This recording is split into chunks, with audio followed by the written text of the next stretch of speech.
Tense को पढ़ेंगे, ठीक है, और टेंस के बारे में एक एक चीज को ठीक से समझेंगे और जानेंगे। तो है क्या टेंस, इसके बारे में सारी चीजें जानने के लिए हमें इसके पहले फ्रेमवर्क को समझना होगा कि टेंस का निर्माण कहां से हुआ। टेंस का निर्माण हुआ तो किन पॉइंट्स को विशेष रूप से उसमें संलग्न किया गया है, और जो भी हम स्पीकिंग इंग्लिश करते हैं, इंग्लिश को बोलते हैं, उसमें सबसे ज्यादा इंपॉर्टेंस किसका होता है, टेंस का होता है।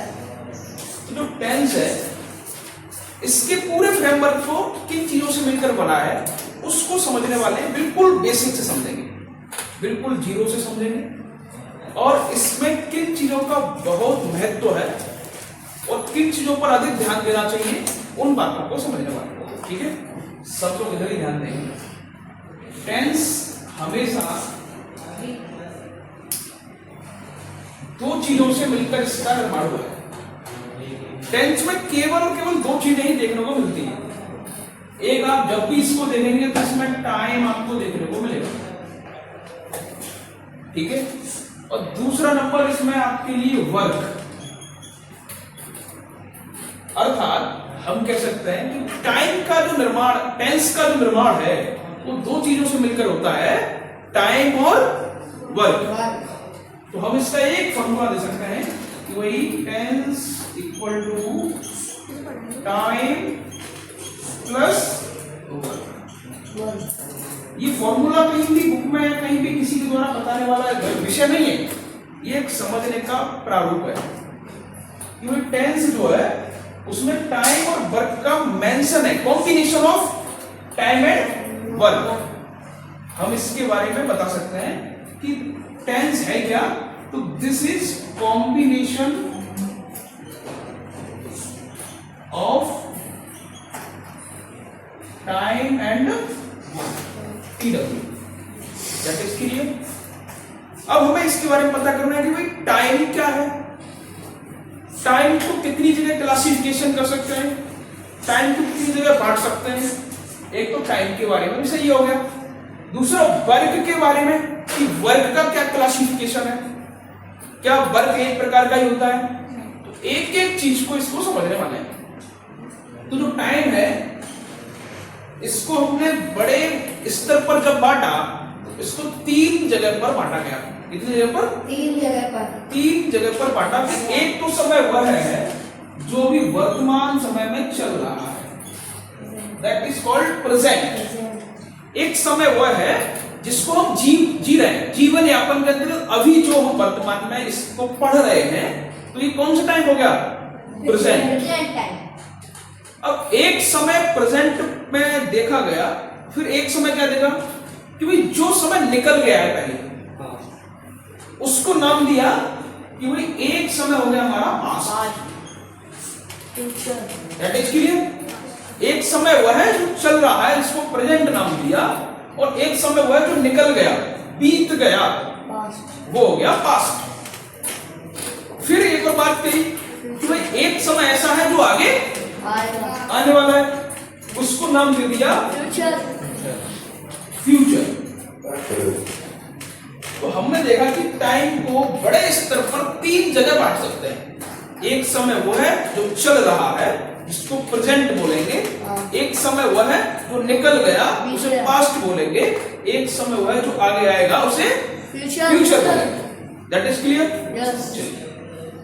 तो हमने क्लासिफिकेशन ऑफ टाइम को देख लिया कि भाई तीन जगह पर डिवाइड कर दिया।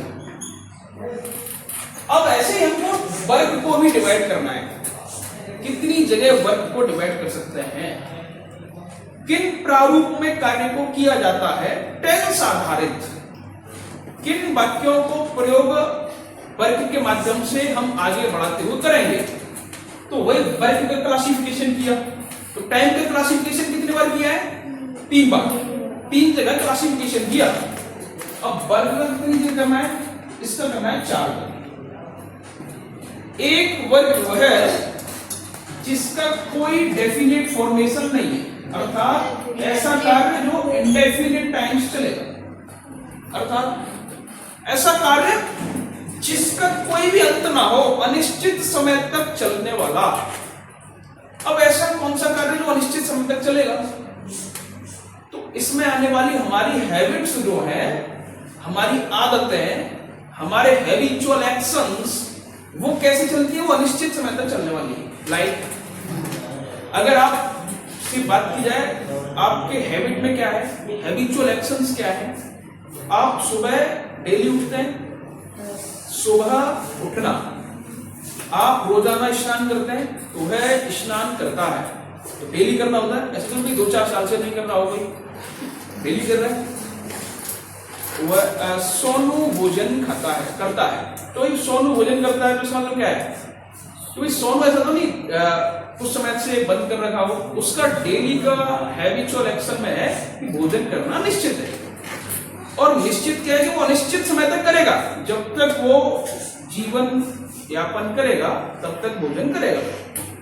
तो ऐसी हमारी हैबिचुअल एक्शंस, ऐसी हमारी आदतें जो हमेशा होने वाली हैं, अनिश्चित समय तक होने वाली हैं, इंडेफिनिट टाइम्स चलने वाली हैं, वो वर्क इंडेफिनिट में आते हैं। बात समझ आ गई? दूसरा होता है इंडेफिनिट के बाद दूसरा वर्क होता है हमारा कॉन्टिन्यूअस। कॉन्टिन्यूअस क्या है? ऐसा कार्य जो लगातार चल रहा है, अभी चल रहा है वर्तमान में। आदतें क्या होती है, वो एक टाइम होकर बंद हो जाती है। ऐसे स्नान करना, स्नान किया और कंप्लीट हो गया, रुक गया। लेकिन हमारे द्वारा कुछ ऐसे कार्य जो लगातार हो रहा है, जैसे कि अभी हम बैठे हुए बहुत सारी क्रियाएं कर रहे हैं जो लगातार कर रहे हैं। लाइक हम इनहेल एक्सहेल कर रहे हैं, सांस ले रहे हैं और छोड़ रहे हैं। अब मैं आपसे कहूं भाई, जब तक आप इंग्लिश पढ़ेंगे तब तक सांस लेना बंद करो, कर सकते हैं क्या? नहीं कर सकते। यानी कि ये कार्य लगातार चलने वाला है। अब भाई एक और कार्य कर रहे हैं हम, लगातार अपनी आंखों से देखने का कार्य कर रहे हैं, कंटिन्यू कर रहे हैं ना भाई। ऐसा तो नहीं भाई आंखें बंद कर लो, देखना बंद कर दी, तो लगातार सोता हो रहा है। हमारे कानों के द्वारा लगातार सुना जा रहा है, आप ना चाहकर भी सुनना पड़ेगा आपको।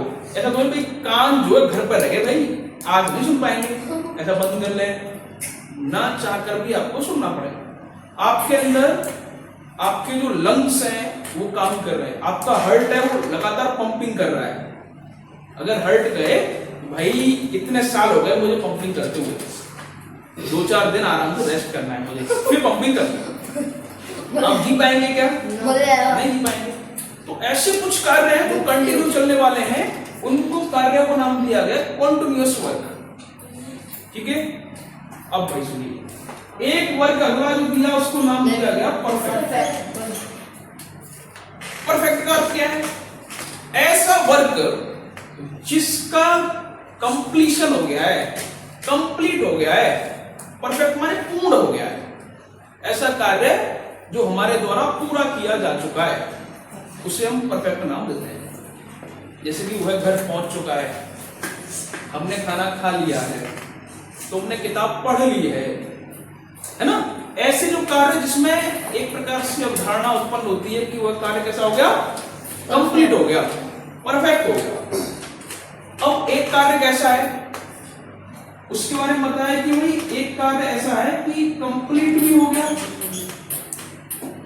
और इसमें एक जोड़ दिया, परफेक्ट तो हुआ, कंप्लीट तो हुआ, लेकिन चल भी रहा है, कॉन्टिन्यूअस।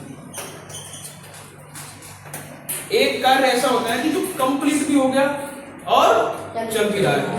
ऐसा कौन सा कार्य है भाई जो पूरा हो गया और चल भी रहा है?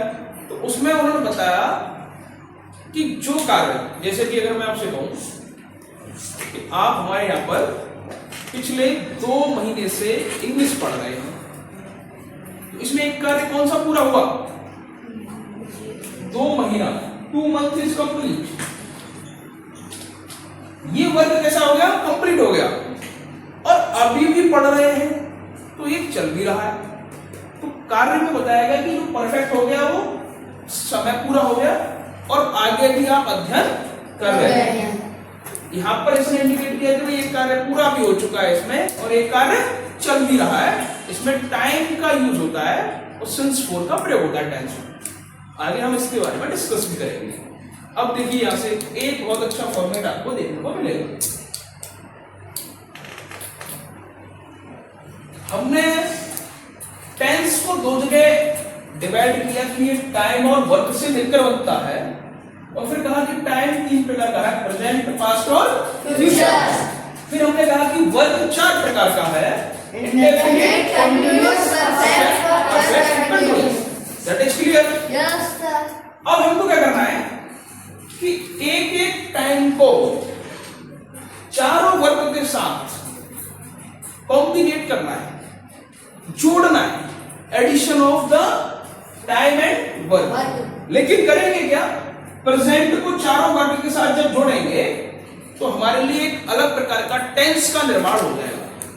हम टाइम को वर्क के साथ जोड़ते चलते हैं। तो देखिए, अगर हम अब हमने देखा कि प्रेजेंट को यानी वर्क को टाइम के साथ कैसे इंक्लूड किया जा रहा है, तो हमने देखा प्रेजेंट को इंडेफिनिट के साथ जोड़ा तो हमारे पास एक नया नाम मिलकर बना जिसको हम बोलेंगे present indefinite. That is clear? Yes. अब इसी प्रेजेंट को कंटिन्यूअस के साथ जोड़ देंगे तो क्या बन जाएगा? Present continuous. दूसरा टेंस बनके तैयार हो गया। इसी प्रेजेंट को हम परफेक्ट के साथ जोड़ देंगे, प्रेजेंट परफेक्ट बन जाएगा। प्रेजेंट को हम अगर इसके साथ जोड़ेंगे तो प्रेजेंट परफेक्ट। तो कहने का मतलब यह है कि हमने टाइम को वर्क के साथ जोड़ करके टेंस का निर्माण किया है। साफ साफ आपको इसका पूरा फ्रेमवर्क समझ में आ रहा होगा। इसके बनने की क्या प्रोसेस है, एक एक प्रोसेस को समझ पा रहे हैं कि भाई टाइम डिवाइड करके, वर्क को डिवाइड करके कहां पर कॉम्बिनेशन करना है, कहां कहां जोड़ना है। तो हमने देखा कि हमारे पास 4 टेंसों के नाम निकल कर आ गए। पहला प्रेजेंट इंडेफिनिट, दूसरा प्रेजेंट कंटीन्यूअस, तीसरा प्रेजेंट परफेक्ट, चौथा present perfect. Same process in 4 वर्गों के साथ एक टाइम में किया, ऐसा ही हमें पास्ट के साथ करना है। और हमारे पास पास्ट के भी 4 टेंस के नेम निकल के आ जाए। ऐसे ही पास्ट इंडेफिनिट और past continuous, past perfect, past perfect continuous. समझ में आ रही बात? Yes sir. तो यानी कि 4 हो गए प्रेजेंट वाले और 4 हो गए पास्ट के। फिर हम फ्यूचर के साथ जोड़ दें, future indefinite, future continuous, future perfect, future perfect continuous. Perfect continuous. तो हमारे पास देखने को मिल रहा है कि 4 फ्यूचर के भी हो गए, तो हमारे पास टोटल कितने टेंस आ गए निकलकर? 12 टेंस निकलकर आ गए। प्रेजेंट से फ्यूचर तक की पूरी यात्रा, टेंस की यात्रा छोटे से शॉर्ट फॉर्मेट में की। अब इनके अंदर किन प्रकार से चीजों को करना है तो हमको देखना है। तो आप इसको एक बार पूरे को अच्छे से नोट कर लेंगे जिससे कि सारी चीजों को कर पाए। अब देखिए आगे, हमने टेंस को टाइम और वर्क के साथ जोड़ा। जब टाइम और वर्क को जोड़ा तो present indefinite, present continuous, present perfect, present perfect continuous, ऐसे करके 4 नाम निकल कर आए। सेम प्रोसेस पास्ट के साथ चलेगा, past indefinite, past continuous, past perfect, past perfect continuous. Same process future के लिए चलेगा, future indefinite, future continuous, future perfect, future perfect continuous. इसका मतलब हमें 12 टेंसों का पूरा फ्रेमवर्क बिना रटे सारी चीजें व्यवस्थित रूप से समझने को मिल गई कि हमारे इंग्लिश में कितने टेंस हैं और उनका नियोजन, उनका प्रयोजन, उनकी प्लानिंग कैसे की गई है इंग्लिश में।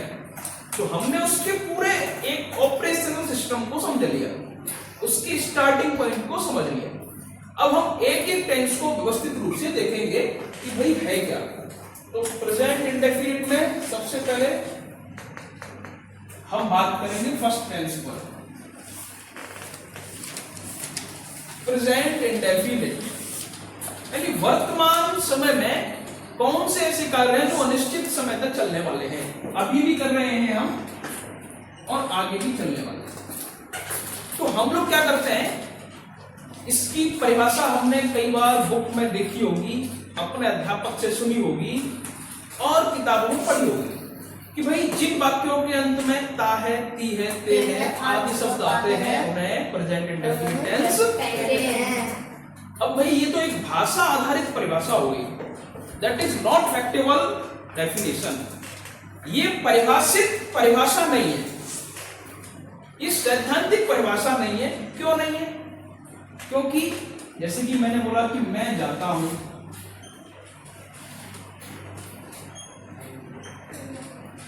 ठीक है, इसमें ता है आ गया, इसको इंग्लिश में ट्रांसलेट करेंगे हम, और इसको अगर हम बंगाली भाषा में बोलते हैं तो इसको बोलेंगे वही आमी जाइबो। इसका भी मतलब वही है, मैं जाता हूं, आमी जाइबो। संस्कृत में बोलेंगे तो कुछ अलग प्रकार का वर्ड प्रयोग हो जाएगा। और किन्हीं प्रकार की भाषा में बोलेंगे, हमारे संविधान में 22 भाषाओं का उल्लेख है, अन्य भाषाओं में बोलेंगे तो ता है तो एक दो भाषा में ही आएगा। तो इसका मतलब क्या है कि परिभाषा सभी भाषाओं पर फिट नहीं बैठती। तो क्या ऐसी परिभाषाओं से हम सैद्धांतिक पढ़ाई कर पा रहे हैं? तो नहीं। तो हमको इसके विशेष फैक्टेबल पॉइंट्स को समझना है कि वही प्रेजेंट इंडेफिनिट टेंस किन को बोलेंगे। तो आप इसको कह सकते हैं present indefinite tense tells about habitual action. ये हमारे हैबिचुअल एक्शंस जितने भी हैं वो सब प्रेजेंट इंडेफिनिट टेंस के एग्जांपल्स हैं, उदाहरण हैं। दूसरा, जितने भी हमारे द्वारा देखने वाले यूनिवर्सल ट्रूथ हैं। What meaning of universal truth? ऐसी चीजें जो सदा सत्य रहने वाली हैं। सूर्य किधर से निकलता है? पूर्व दिशा से, ईस्ट साइड से। Sun rise in east side direction. तो जब सूर्य इधर से निकलता है पूर्व से, ऐसा तो नहीं 10-12 दिन बाद पश्चिम की तरफ से निकलने लग जाए कि धावा पे एक एप्लीकेशन दे दो, साफ बहुत दिन हो गए इधर से निकलते हुए, अब थोड़ा सा इधर से निकलवा दीजिए। ऐसा हो सकता है क्या? नहीं हो सकता। हमेशा पूर्व से ही निकलेगा, सदा सत्य रहने वाली बात है, यूनिवर्सल ट्रूथ है, ब्रह्मांडिक सत्य है। तो ये इसमें प्रेजेंट इंडेफिनिट में आते हैं। कुछ अपनी हिस्टोरिकल बिल्डिंग्स हैं या कुछ ऐसे ऐतिहासिक सत्य हैं, हिस्टोरिकल फैक्ट्स हैं, वो इसमें आते हैं। तो हम इनके कुछ पॉइंट्स को हम देख करके अगर बताएं कि present indefinite tense tells about habitual action and universal truths, इन प्रकार की चीजों को प्रेजेंट इंडेफिनिट में समाहित किया गया है। अगर मैं बात करूं आगे तो इसका फॉर्मेट जो सबसे इंपॉर्टेंट है हमको, तो इसके कुछ रूल रेगुलेशंस होते हैं। हर टेंस एक रूल फॉलो करता ही है, जिसमें subject plus helping verb plus object, ये फॉर्मूला कॉमन फॉर्मूला है, सारी जगह पर प्रयोग होने वाला है, इनमें भी होने वाला है। तो एक सब्जेक्ट के साथ कौन सी हेल्पिंग वर्ब का यूज होगा, ये हमको विधिवत रूप से पता होना चाहिए। तो हम भाई प्रेजेंट इंडेफिनिट टेंस को समझते हुए इन फॉर्मूला का प्रयोग करेंगे। जैसे कि एक अगर हम टेंस ले लें कि वह घर जाता है, ठीक है, इसको हमने एक सिंपल सा सेंटेंस लिया, वह घर जाता है। तो हमने देखा कि वह जो है यहाँ सब्जेक्ट का काम कर रहा है, जाता है क्या है? हेल्पिंग वर्ब है या मेन वर्ब है, ये मेन वर्ब है, ध्यान रखिएगा। इस हेल्पिंग वर्ब के जस्ट बाद मेन वर्ब का प्रयोग होता है यहां, और फिर ऑब्जेक्ट। हेल्पिंग वर्ब का प्रयोग कहीं पर भी विशेष रूप से किया जाता है और कहीं कहीं विशेष रूप से नहीं भी किया जाता है। तो हेल्पिंग वर्ब के साथ सब्जेक्ट का प्रयोजन देखने को मिलता है। सिंटैक्स में हम पढ़ा है कि किस सब्जेक्ट के साथ किस हेल्पिंग वर्ब का प्रयोग होगा। हेल्पिंग वर्ब दो प्रकार की देखने को मिलती है, सिंगुलर हेल्पिंग वर्ब और plural helping verb. Same process subject के साथ होता है, सिंगुलर सब्जेक्ट और प्लूरल सब्जेक्ट। इन दोनों का फॉर्मेशन आपस में सब्जेक्ट और वर्ब एग्रीमेंट के अंतर्गत देखने को मिलता है, वो हमने आपको पढ़ाया। तो वह घर जाता है, तो सब्जेक्ट हो गई जाता है मेन वर्ब हो गई, और घर क्या हो गया इसमें, ऑब्जेक्ट। अब इसका एक फॉर्मेशन, एक रूल रेगुलेशन हमको ध्यान रखना है। वो रूल्स ये है कि प्रेजेंट इंडेफिनिट टेंस में यदि सब्जेक्ट सिंगुलर है, कैसा है, सब्जेक्ट सिंगुलर, सब्जेक्ट सिंगुलर है, तो सब्जेक्ट सिंगुलर के साथ मेन वर्ब में ऐसे ही इसका यूज कर दिया जाता है। यानी मेन वर्ब में ऐसे यूज कब होगा, जब सब्जेक्ट कैसा होगा, सिंगुलर होगा, और इस फॉर्मूले का प्रयोग किया जाएगा। लेकिन इस सिंपल सेंटेंस बनाते समय इसमें हेल्पिंग वर्ब का कोई प्रयोग अभी नहीं किया जाएगा।